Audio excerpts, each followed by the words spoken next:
Hello friends, हर हर महादेव। आज हम सनातन धर्म के बारे में जानेंगे। बहुत से लोगों का ये डाउट होता है कि प्रेम और लव एक ही होता है, मगर इन दोनों में काफ़ी डिफरेंस पाए गए हैं।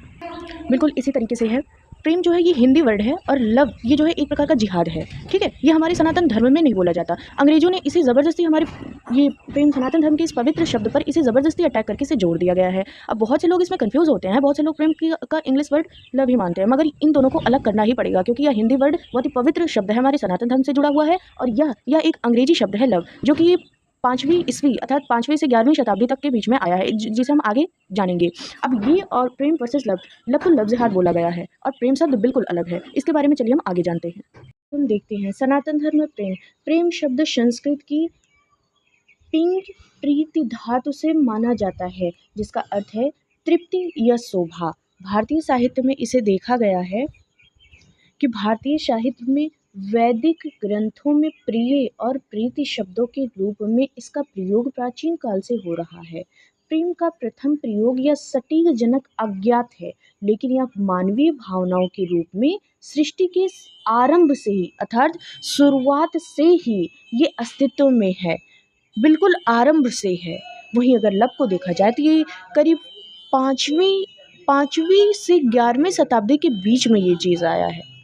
और जबकि इसे देखा जाए प्रेम शब्द, तो यह सृष्टि के आरंभ से ही अस्तित्व में उपस्थित है। अब इसे संक्षेप में हम जानते हैं। प्रेम एक शाश्वत भावना है जिसका साहित्यिक और व्याकरणिक रूप से प्राचीन संस्कृति परंपरा से गहरा नाता है। ये सृष्टि में आरंभ से ही उपस्थित है। अब इसके प्रतीक की हम बात करते हैं। ये प्रतीक है इसका अनाहत चक्र, जो कि हमारे बिल्कुल चेस्ट के बीच में पाया जाता है। ये अनाहत चक्र होता है। वैसे तो हमारी बॉडी में मतलब 7 चक्र होते हैं, जिसमें से ये चौथे नंबर पर है। इसे अनाहत चक्र बोलते हैं। इसे 12 पंखुड़ियों वाले कमल के फूल द्वारा दर्शाया जाता है, जो हरे रंग का होता है और उपचार व नवीनीकरण का प्रतीक माना जाता है। यह मानव शरीर का चौथा प्राथमिक चक्र होता है, जो छाती के केंद्र में स्थित होता है और दिव्य प्रेम, एकता और आत्मा के स्थान के रूप में जाना जाता है। बहुत ही पवित्र होता है। इसका निशान कहाँ होता है? जो सीने के छाती के बीच में स्थित होता है और उसी के ऊपर एक शंखुआकार में हृदय होता है। बहुत कल लोग बोलते हैं कि सीने में जो हार्ट होता है वो दिल आकार का होता है, मगर ये उनकी बहुत बड़ी कन्फ्यूज़न, बहुत ही बड़ी गलतफहमी होती है। जबकि सीने में अगर देखा जाए तो कोई दिल नहीं होता है, बल्कि एक मुट्ठी के आकार का हृदय होता है, जो एक शंखुआकार में होता है। शंख होता है ना, उसी के कार में होता है, शंखुआकार में उपस्थित होता है। दिल नहीं होता शरीर में, ये शंखुआकार में होता है। अब दिल शब्द बहुत से लोग इसे यूज़ करते हैं। अब दिल शब्द उत्पन्न कहाँ हुआ, कब हुआ था, कैसे हुआ था, कैसे दिल मतलब 7 को एक दिल बनाया गया, उसे हम आगे पढ़ेंगे। तो पहले हम इसे जानते हैं। इसका जो निशान होता है वो सीने छाती के बीच में स्थित है और उसी के ऊपर एक शंखुआकार में हृदय होता है। ठीक है, आगे पढ़ते हैं हम। आइए अब आगे जानते हैं, जो कि उस हृदय के लिए एक मुट्ठी, ये देखिए यहाँ पे मुट्ठी कैसे, इस तरीके से, ऐसे जो हृदय होता है वो इस तरीके से मुट्ठी बनाकर, इसमें पता है पंप वगैरह जुड़ी होती हैं, जिससे वो पंप मतलब जो ब्लड वगैरह जाते हैं, ये इसी तरीके से ऐसे मुट्ठी के आकार का होता है। ये हमने यहाँ पे बनाया भी है, मुट्ठी के आकार का होता है, दिल के आकार का नहीं होता है। इसमें 2 हिस्से नहीं होते हैं, वो एक पंप के आकार का, मतलब ऐसे पंप वगैरह लगी होती हैं, और वो मुट्ठी के आकार का होता है, जो कि हमारा हृदय होता है, जिसे इंग्लिश वर्ड में हार्ट बोलते हैं। आगे देखते हैं, जो कि उस हृदय के लिए एक मुट्ठी की तरह होता है, जिसे हृदय बोलते हैं। अंग्रेजी में इसे दिल बोलते हैं, जबकि अगर देखा जाए तो अंग्रेजी में इसे हार्ट बोलते हैं। और जबकि यहाँ दिल वर्ड जो आया, जैसे बहुत बॉलीवुड के लोग हैं, जो बॉलीवुड मतलब स्टार लोग हैं, वो गाने वगैरह गाते हैं तो उसमें दिल शब्द का प्रयोग करते हैं, लेकिन यकीन मानिए शरीर में कोई दिल नहीं होता है।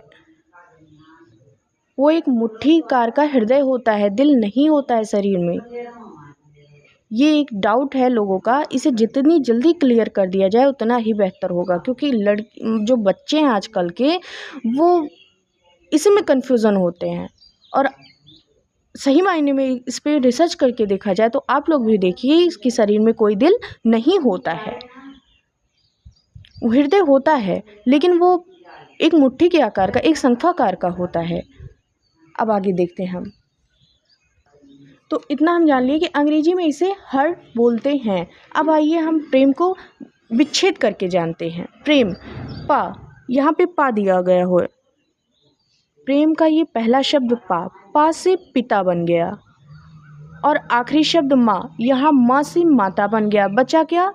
ये नीचे रा लगा हुआ है तो रा को हम आधा ले लेते हैं, ऊपर एक डंडी लगी हुई है ए की मात्रा, तो रा को यहाँ रख लेते हैं और इस वाली डंडी को हम यहाँ पे आ की मात्रा लगा देते हैं और ये माँ उठा के यहाँ लिख देते हैं। इससे बना राम। देखिए अब हमारे प्रेम में सनातन धर्म के तीनों गुण आ रहे हैं। प से पिता का गुण, र से राम का गुण, माँ से जोड़कर, और माँ से इधर माता का गुण। प से पिता, म से माता और र और माँ को मिलाकर यहाँ पर राम का गुण आ रहा है। कितना अच्छा शब्द बन रहा है। आइए आगे देखते हैं।